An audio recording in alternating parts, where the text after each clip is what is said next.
All right, everyone, let's call our work session to order. Today is Tuesday, October the 1st. Happy October, everyone. And we'll begin our work session today with an update on our strategic plan. I'll turn it over to Dr. Clinton Robinson. Thank you, sir. Board Chair, esteemed board members, and Superintendent Taylor. It is definitely a pleasure to be with you this afternoon to really give you an update on our work with our strategic plan. First and foremost, let me share with you that give out a special thanks to staff for their hard work and commitment, because despite all the work that we're doing with strategic plan, they still had to engage in their normal day work of governance within our district. Thank you. So, just to let you guys aware, I had the opportunity to speak with the board chair with regards to some of the information and data that I was going to present. And as a result of that, we're going to pivot just slightly. As you recall, during our last strategic update, board members expressed wanting the opportunity to really have more time and to engage in conversation with staff to ask clarifying questions. So as a result, that's what we're going to have the opportunity to really engage in this afternoon. But before doing so, I want to go over what I am handing you. And so what you have comes from our community, comes from your landing page. So the first thing that I want you to look at is going to be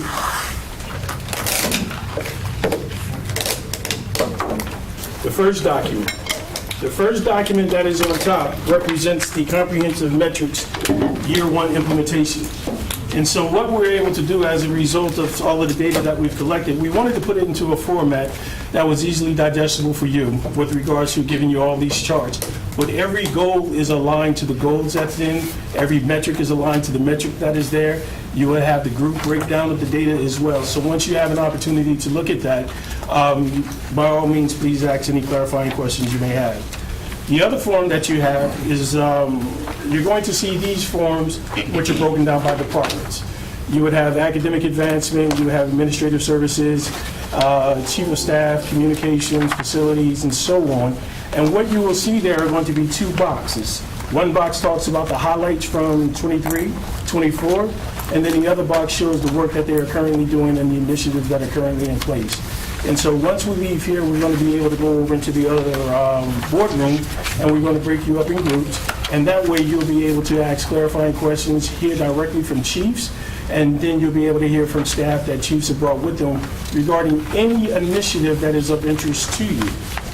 But before we jump into that, I want to just take a step back and talk about a new perspective and be able to highlight some of the things that we've been talking about and discussing.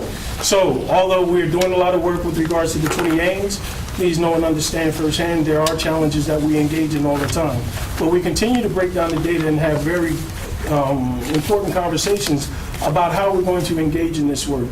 I share a little anecdotal story with you regards to what we decided at our last superintendent leadership team meeting, which we talked about what is our new perspective, how do we ensure that every student, regardless race, color, creed, or gender, gets the support that they need in order to meet our particular goals. So at this time, I will kick it over to Dr. Taylor to see if he wants to share just a little bit what that conversation was about.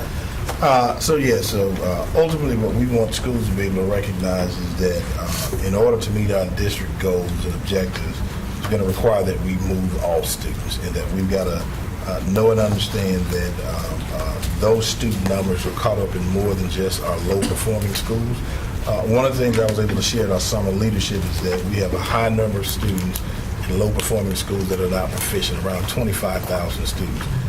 But in our high-performing schools, there's almost 51,000 students. So we recognize that that work is going to require that each school look at their individual metrics and how they are able to help the district obtain its ultimate goal that is identified in the strategic plan. One of the big things I want schools to recognize is how does equity impact the students that are in those high-performing schools, because those kids are still going to have needs. We know they're related to equity issues that are important to the district, but it is having that holistic look. Part of the focus is also identifying how central services can serve students different. One of the things that I've repeatedly tried to say is that we're not the central office, we are central services. That has everything to do with how support looks for schools, and how we help them meet their ultimate goals. When we look at the things that we've done in academics and how we've restructured how we deliver support to those schools, they're having deep conversations with area superintendents and the chief of schools in terms of how they collaborate to make sure that schools get that academic support that they need, and ultimately emphasizing the role of educational leadership. Principals will hear me talk about that all the time. That has a specific connotation.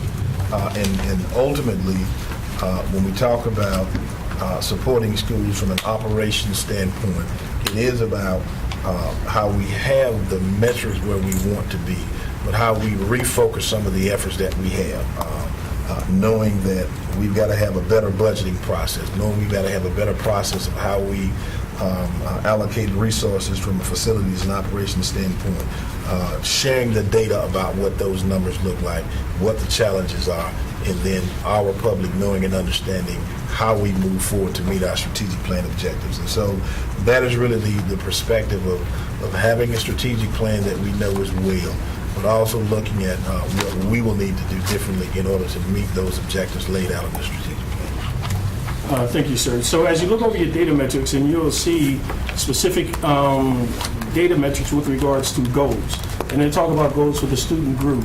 Please know and understand that those numbers are in relationship to the goal and making sure those particular groups reach that goal. So no longer will you necessarily hear us talk about achievement gaps, but we will talk about what support is needed to make sure that every student within our district reaches our goals that we have set forth within our strategic plan.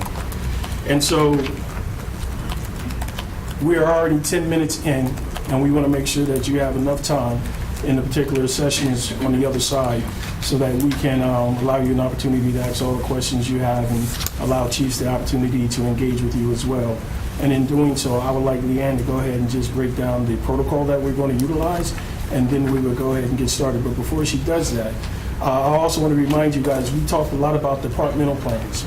And I was going to bring departmental plans to you guys today for consumption, but please know we will hold on to the departmental plans. We'll make them available, but we will engage more of a deeper conversation on our next update with regards to departmental plans and operational effectiveness with regards to the employee survey that was administered so that you guys can get those results as well.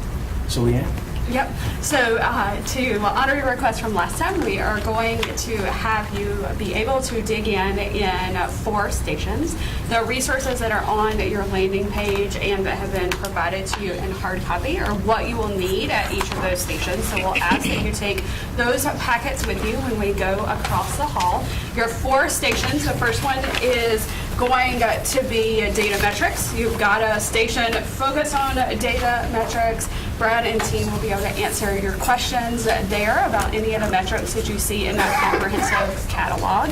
Then you will have a station that is the academics division and the schools division. You'll be able to ask questions about implementation from either of those divisions at that station.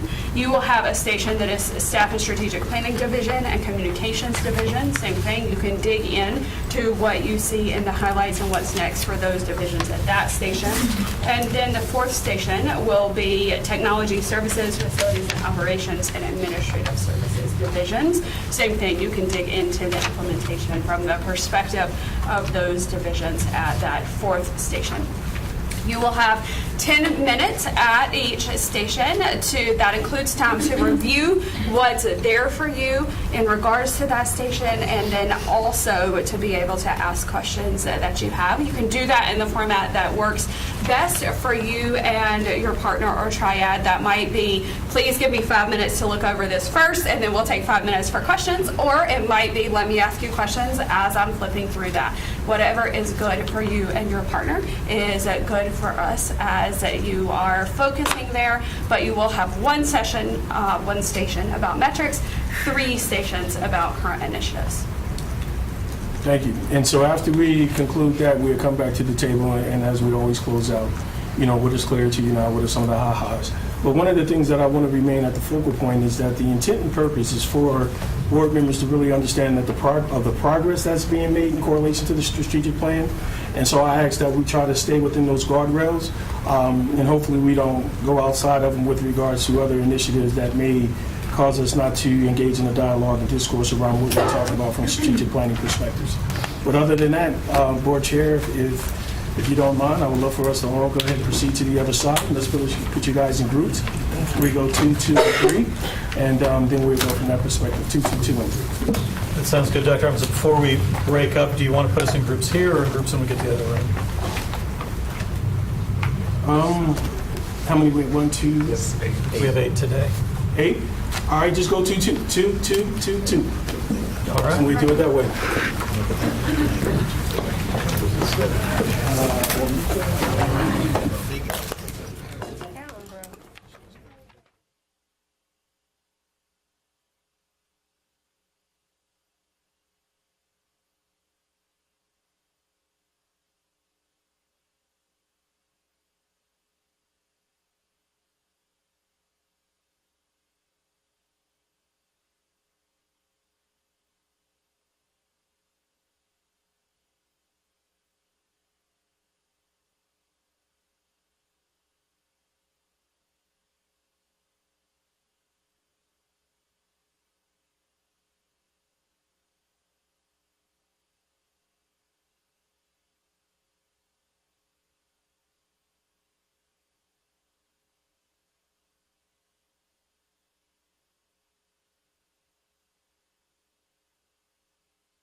back over to Dr. Robinson if you'd like to, tie up some of those points.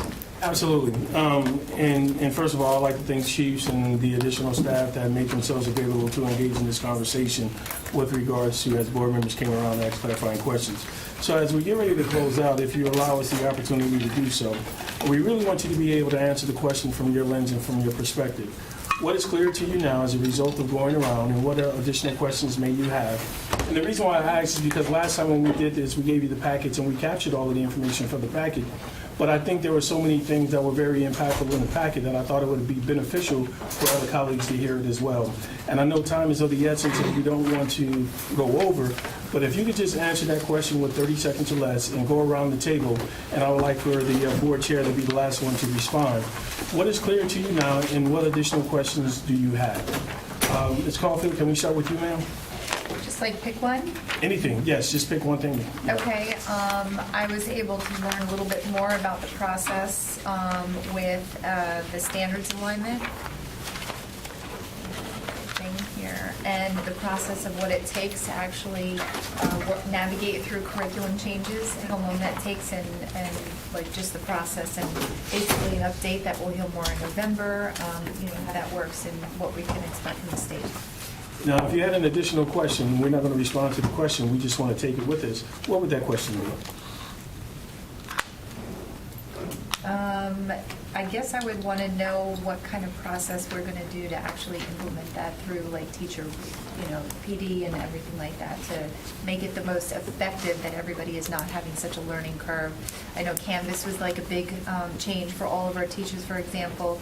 Like how could we make it the smoothest process for them going forward with now another new curriculum type of thing? Thank you, ma'am.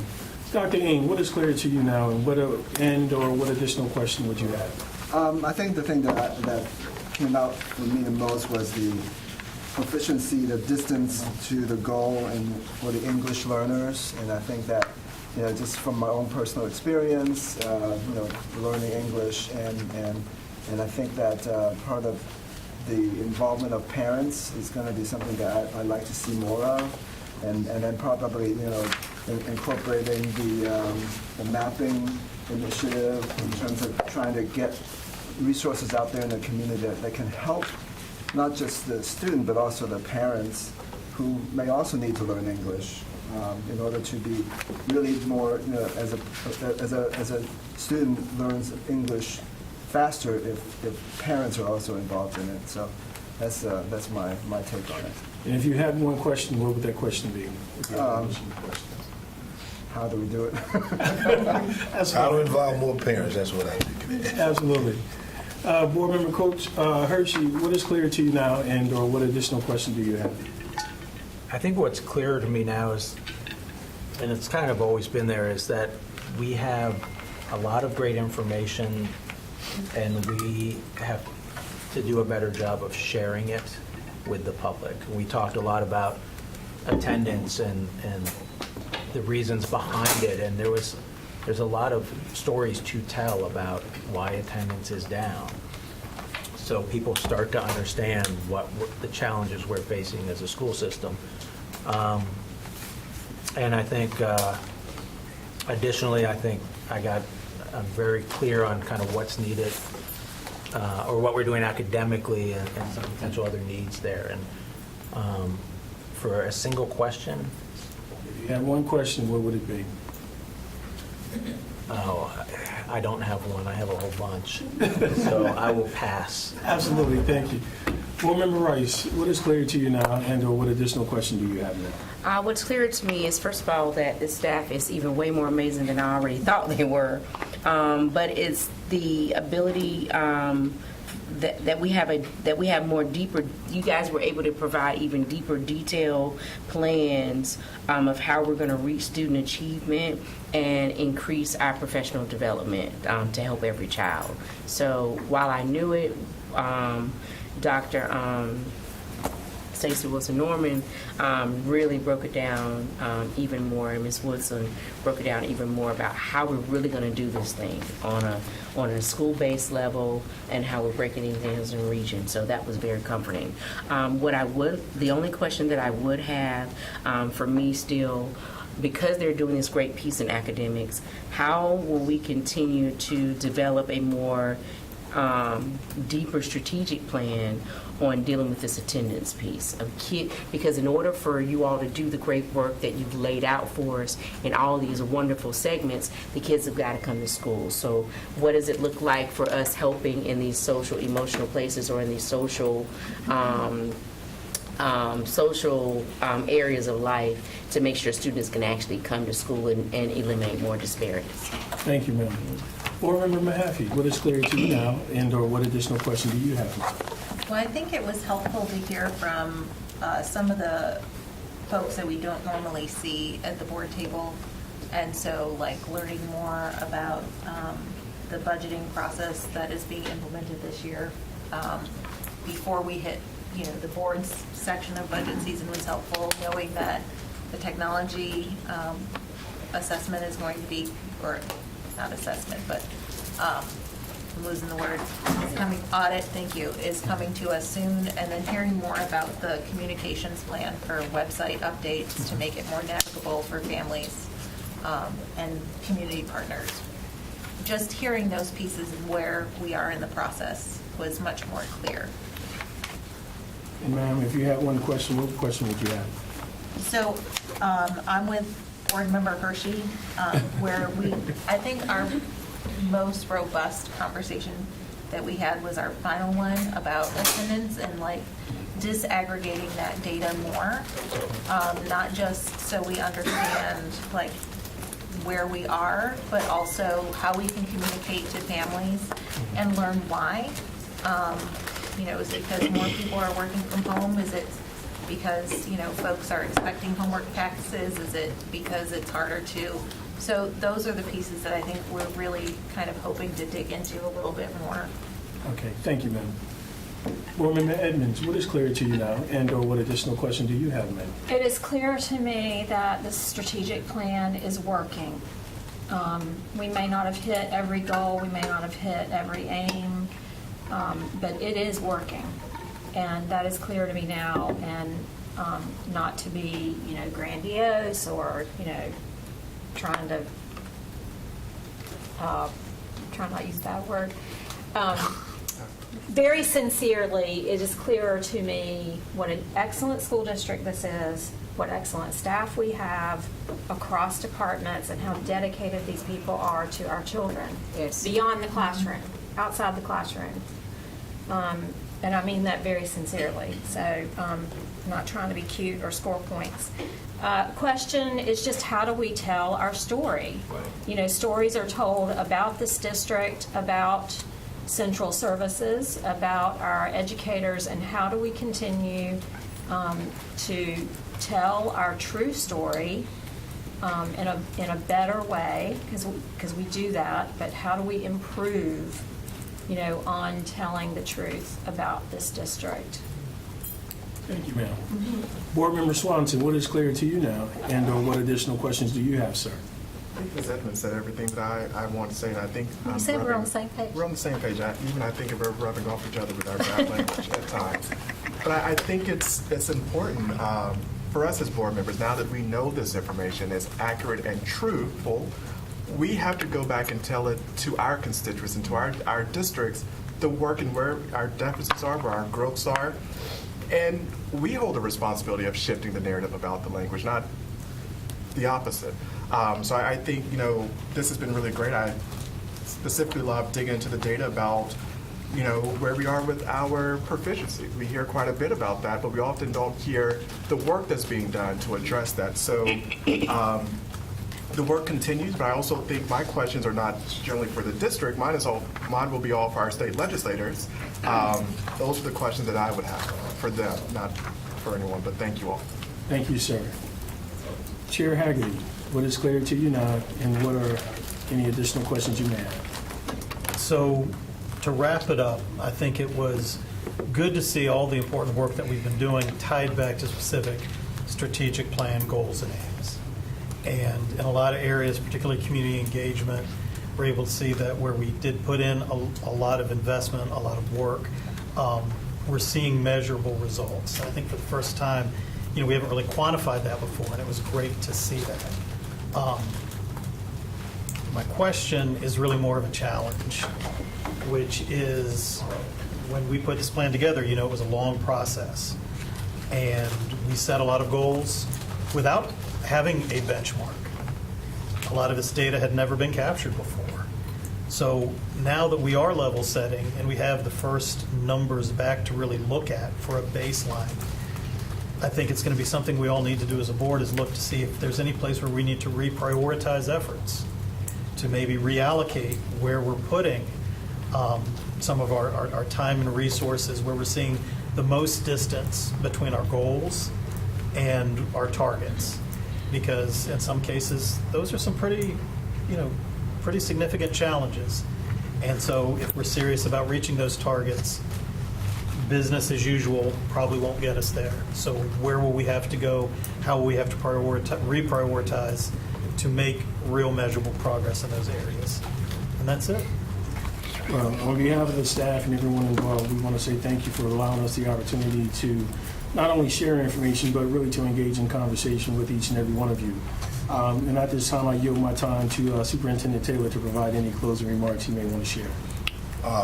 First of all, I so much appreciate the engagement of the board. I have been as true to the process as possible of making sure that we give you all information and data so you can make informed decisions.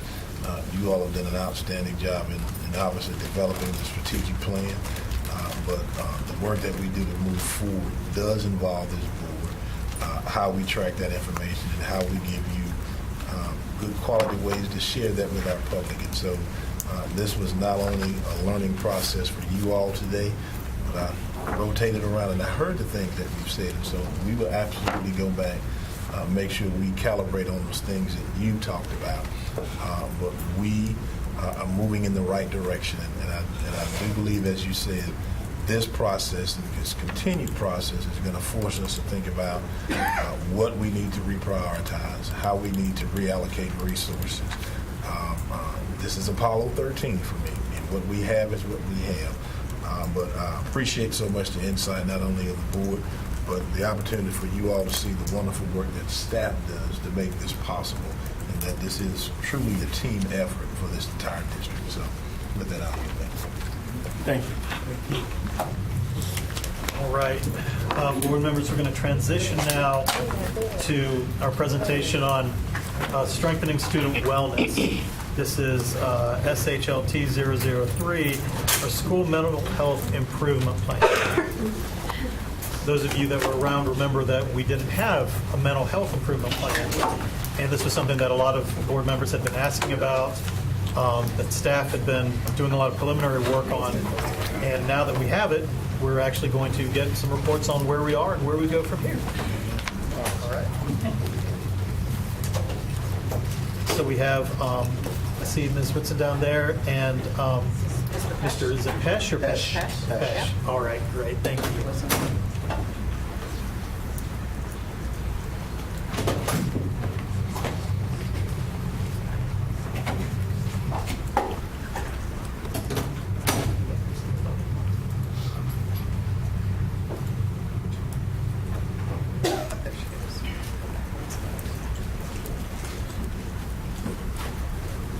Good afternoon, everyone. I hope you're doing well.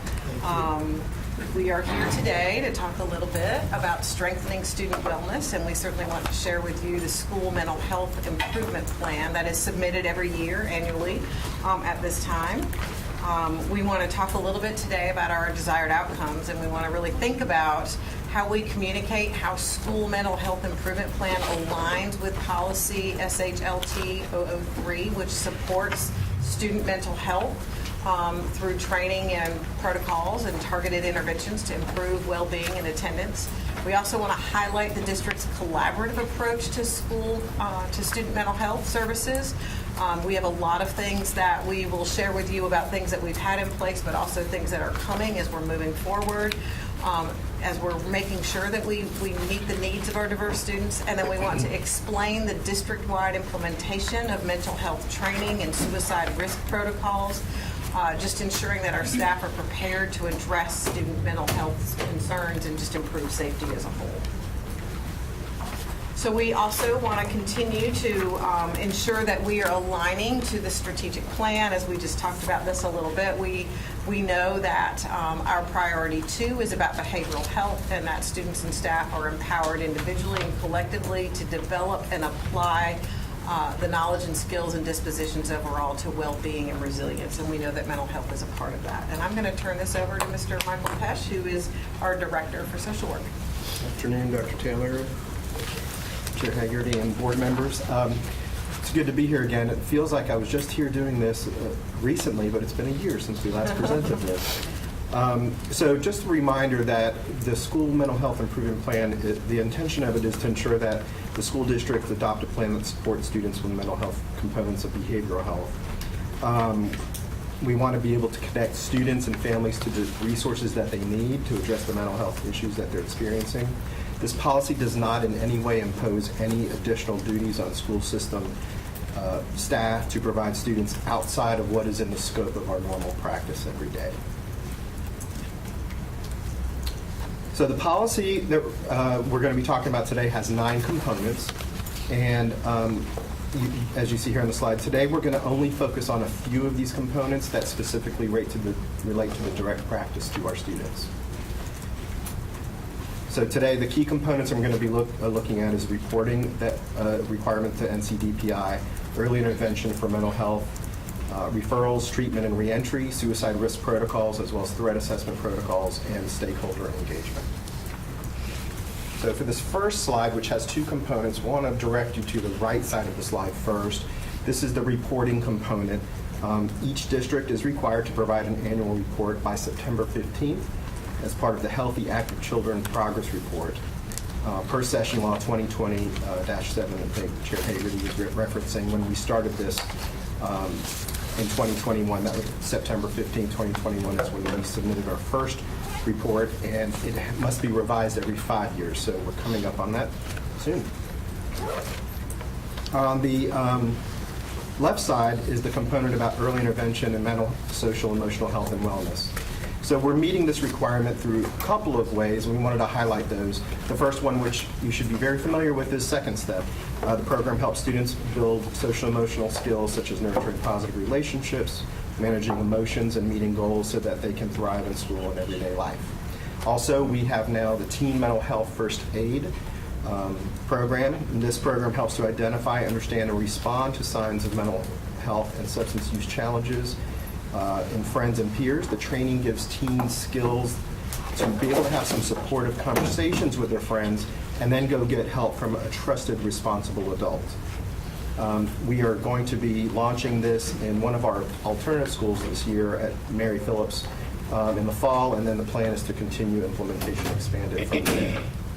And then the third area for early intervention is in our summer behavioral health retreat, which we've had 2 now. This is an opportunity for schools to gain knowledge about current practices and research in behavioral health, as well as to learn practical skills and knowledge for supporting students in their schools.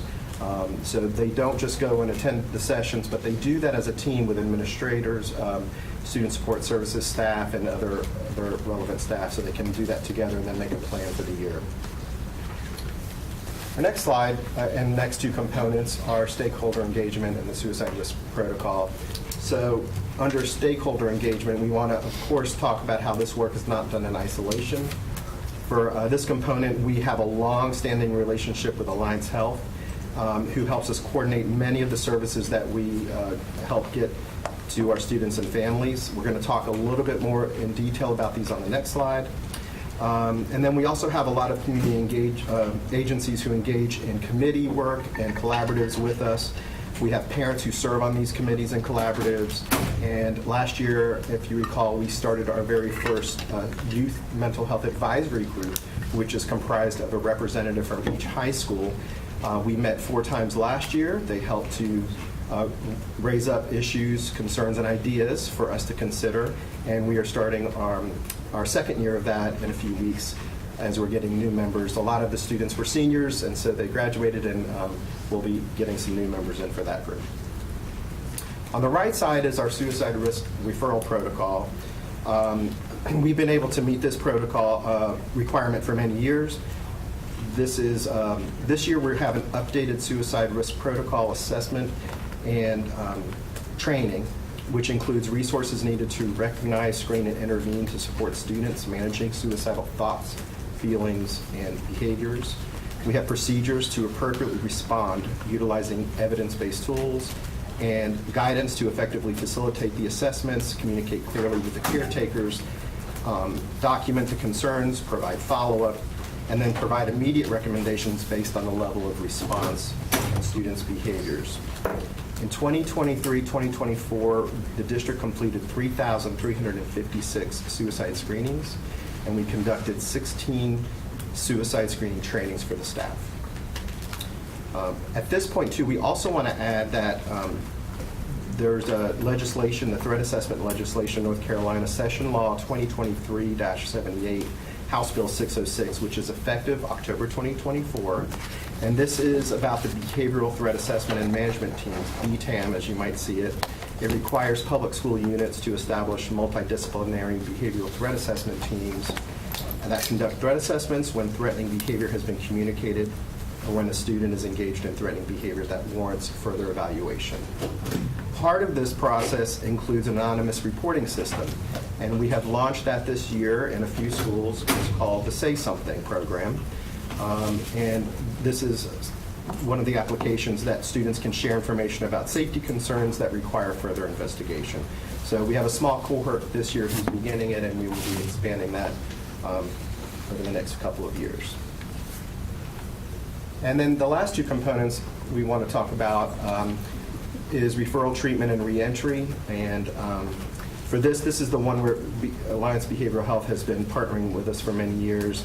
We have students who need to get connected to mental health services in the community, may be experiencing barriers in the process, so we have what's called the Alliance School-Based Team, which provides a one-to-one care coordinator to help them get connected and stay connected to the services that they need. We also have a program that as students enter facilities for acute and inpatient mental health care, the Alliance Healthcare team coordinates with a variety of facilities across the area, and they communicate that back to us what the status of the student is and when they come back so we can help them with their reentry. This all does require parent permission in order to share this information. And then students in long-term care, such as psychiatric residential treatment facilities, PRTFs as we typically call them, we have staff who participate in discharge meetings so that, again, as they come back, we can assist with the reentry into school and make it as seamless as possible. And of course, we have the school-based mental health program that now is going to be entering its fourth year, and we're set to be able to have the largest increase in participation of schools with this, mainly because we have been able to get a vendor who is providing teletherapy. This is a new form of service that we're providing to schools. Some of our larger districts in the state have been using this particular vendor and this particular type of service. And so we have that starting this year, and it's going to be, right now it's only in 25 schools, but we're planning to have this agency serve up to 100 schools in the district, and we're expecting that we might be able to get up to all schools in the next year or two with not only this vendor, but the other ones that we have. Finally, we have submitted an application to the U.S. Department of Education for a school-based mental health grant. The deadline for them to notify us was yesterday, so nervously we did not hear, so we reached out to them and they said that they're behind in their notifications, to be patient. We feel that we had a very strong application for that, and if that goes through, we will be able to help expand the school-based mental health program to all schools in the district very quickly. That's a lot of information on a few slides, and so we'd like to see what questions you have at this time. Thank you, Mr. Pesh. Let's go around and start with the questions. We'll start with Ms. Edmonds. Thank you.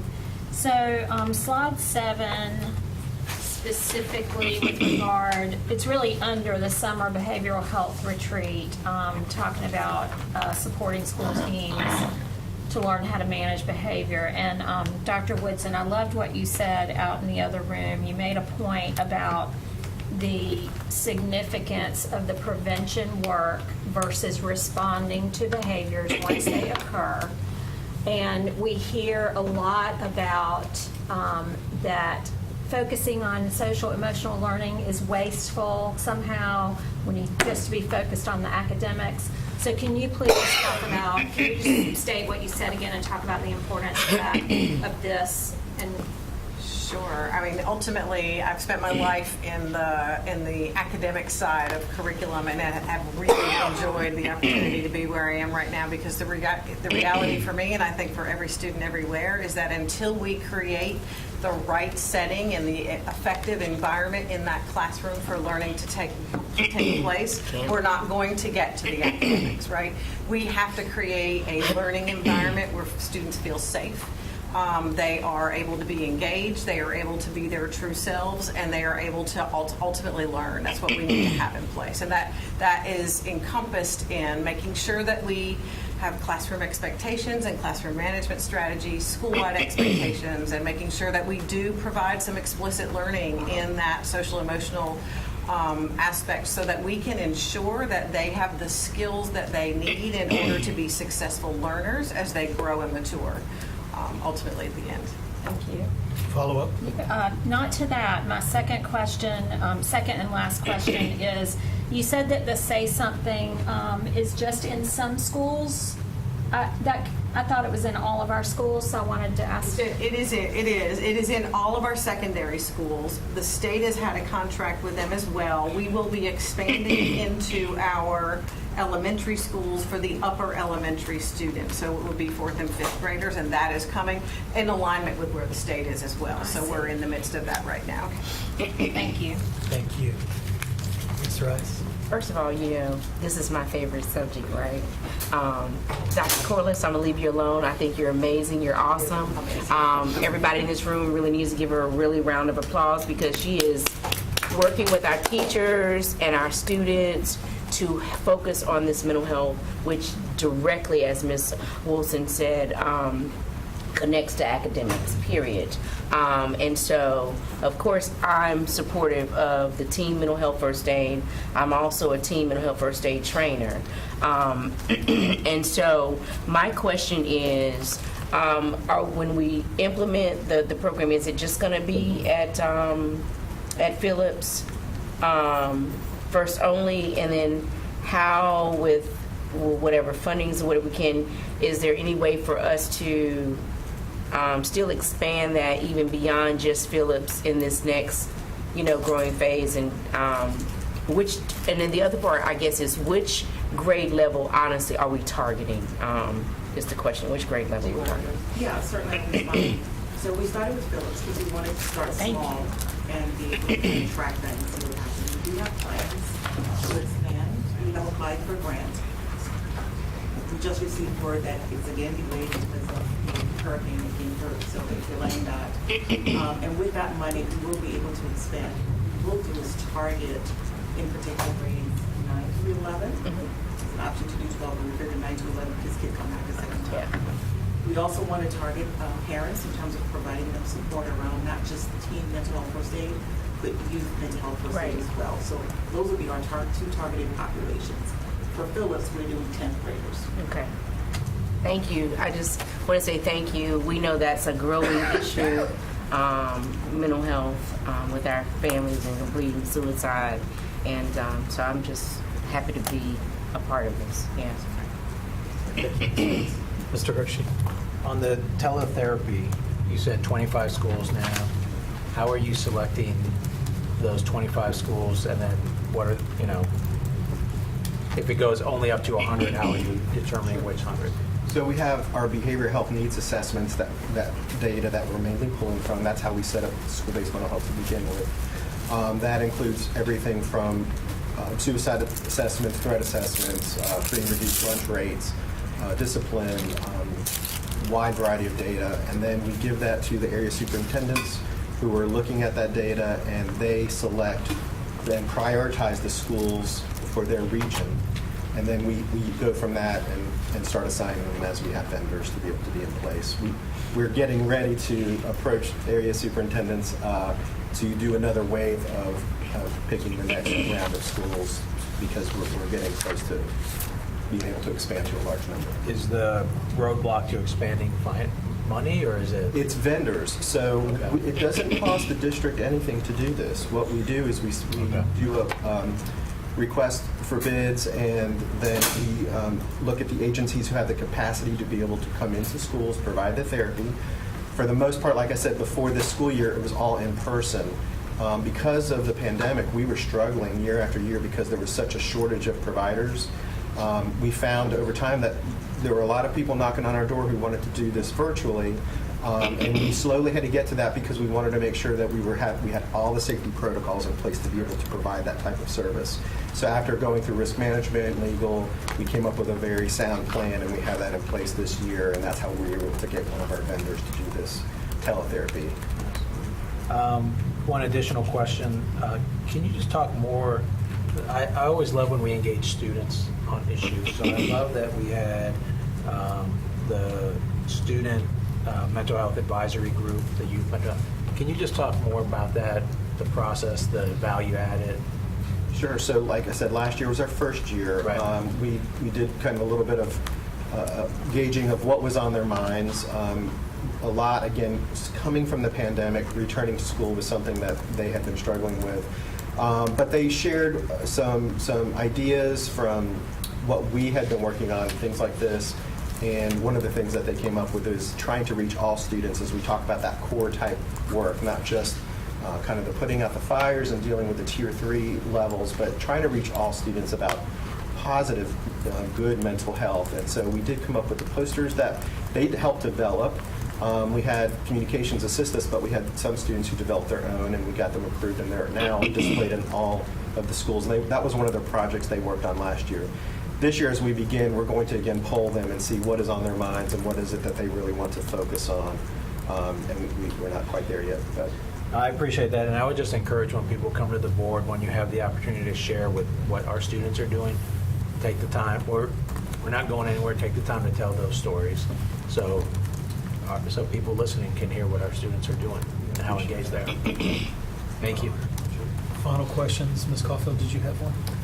Yeah, I was just a clarification, you said Say Something. That is the same program as Say Something, right? So that's only in certain grades right now? See something and say something are two different programs. Okay. People getting confused. That's what I wanted to ask. So Say Something Anonymous Reporting System. That is a system that we're currently rolling out. It's currently in all of our secondary schools. And as Ms. Wilson said, it will be in our elementary schools, upper grades 4 and 5. And we're working on that planning phase, and we want to have that done this school year. Okay. So what is the difference between that? See Something is a program that district had before, anonymous reporting, I think it was. The Say Something is it's a live system, so there's student training involved. Students are trained how to access the system. They can call it. They can call the hotline. They can text. They can do it online, whatever they want to do. And it's live. And what happens is that alerts are sent to the school teams, because there are school teams, and there's also district teams. Tips are handled by a 24/7 crisis center in Florida. They have trained counselors that triage those calls and determine whether those calls are life safety or non-life safety. The district is alerted to life safety calls only.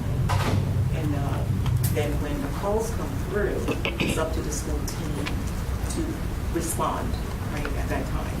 If it's a life safety, those calls are also routed to the 911 call centers, the appropriate centers, because if it's life safety, the idea is we need to get immediate support and assistance. So it's different from what we have before. Okay, thank you for that clarification.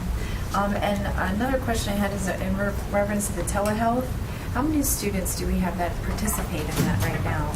So since school has started this year, I could tell you that we've had 80 plus referrals to the program. It's just launching, so when we got the contract started, we just got them set up in those 25 schools, and the referrals are just coming in now. So have about 80 right now. That's going to, of course, increase as we establish the program in the school. It did require a lot more training in the school because it's versus having an in-person therapist in a room, we're putting someone into a room with a laptop, and we have to make sure that we have the phone numbers for the person who's providing the service to someone who's standing outside the door. We can never there always has to be a line of sight to that doorway.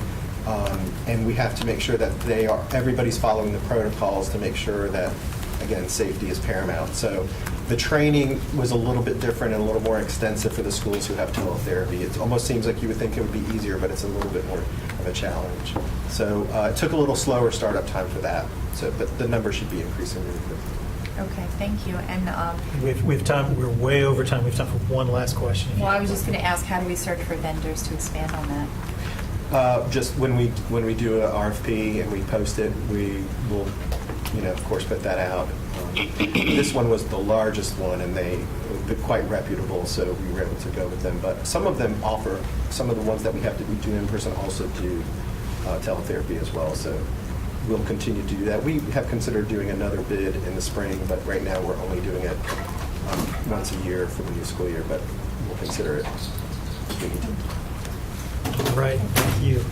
All right, we really appreciate the update. If you do decide this is something that you want to put out another bid in the spring, please come back to us, let us know. And of course, we love to get progress reports about the success of the program and all the good work that you're doing. Thank you All so right, much. Thank you. Mr. Hershey? Motion to go to closed session to consult the Board of Education attorney pursuant to General Statute 143-31A.11A to discuss the school safety components of school improvement plans. We have a motion from Mr. Hershey, a second from Mr. Swanson. All in favor of moving into closed session at this time, please signify by saying aye. Aye. Any opposed? All right, we'll give everyone a minute for the room to clear, and then we will move into closed session.